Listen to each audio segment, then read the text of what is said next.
Hello, in this video we are going to speak about the use cases of G operator. The G operator works as an anchor. It matches the start of string position. Besides, it also matches the position after the previous successful match. It means that we can use this operator to match any one or more occurrences of a single pattern at the beginning of the string. For example, let's check the first pattern here, which is G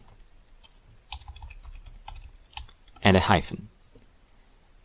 So we can use a hyphen one or more times at the beginning of the string.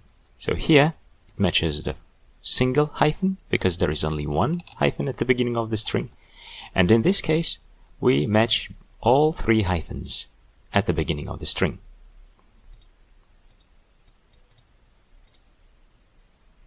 Now, the second use of the G operator is to match any occurrences of a pattern in between two different patterns. So in this case, we have the following units in the regular expression. Let's put them on different lines and enable the extended mode. This means that we're going to ignore any white space inside the pattern. So here you can see that we match either two square brackets, so we match either this or the end of the previous successful match. And here we match any character that is repeated 0 or more times, but as few as possible.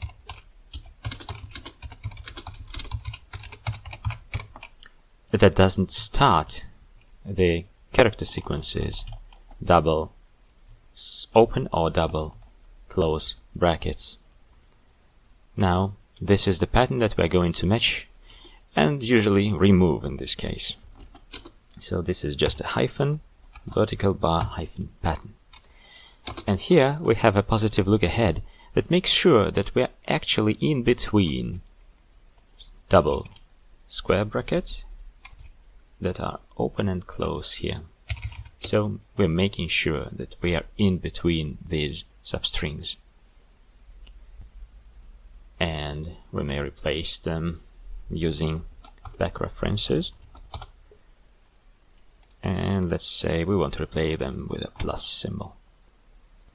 You can see that there are no replacements done to the last part that is not actually closed with two close brackets. If we add them, we'll get a match here as well.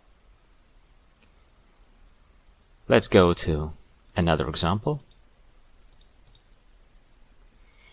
And this is an example where we match a certain pattern several times after a specific substring.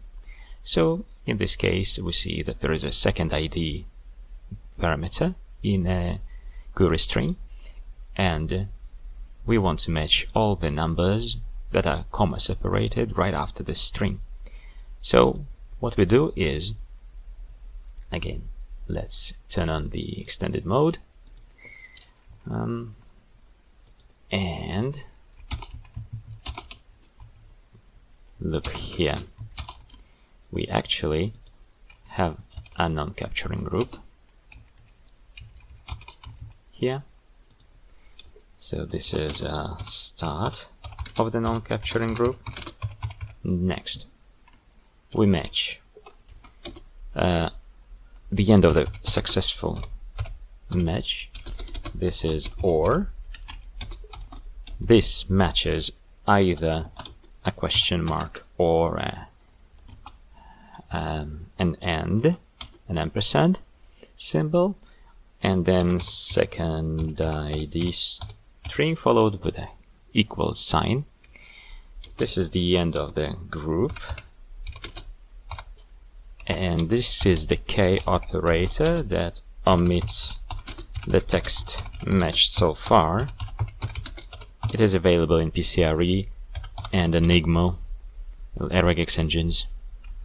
And this matches any one or more digits. So here, this pattern matches the end of the previous successful match, and a comma. We put the comma here in this part of the pattern because we are actually not going to consume it. We're not going to return it. We only want to make sure we consume it, but then we'll discard it with K. It's also possible to use it here and make it optional. Then we can remove it from here, but it makes more sense to put the comma right where it should be. We only want to match it after we successfully matched the first one or more digits. Well, if you have any problem with putting this into your code, don't forget to check the code generator page and select the language you need. Now you can see the explanation of the pattern on the right. You can see more examples of G operator usage if you follow the links in the further links section. And if you liked my video, please click like and subscribe to my channel if you haven't done it yet. Thank you for watching and happy regexing!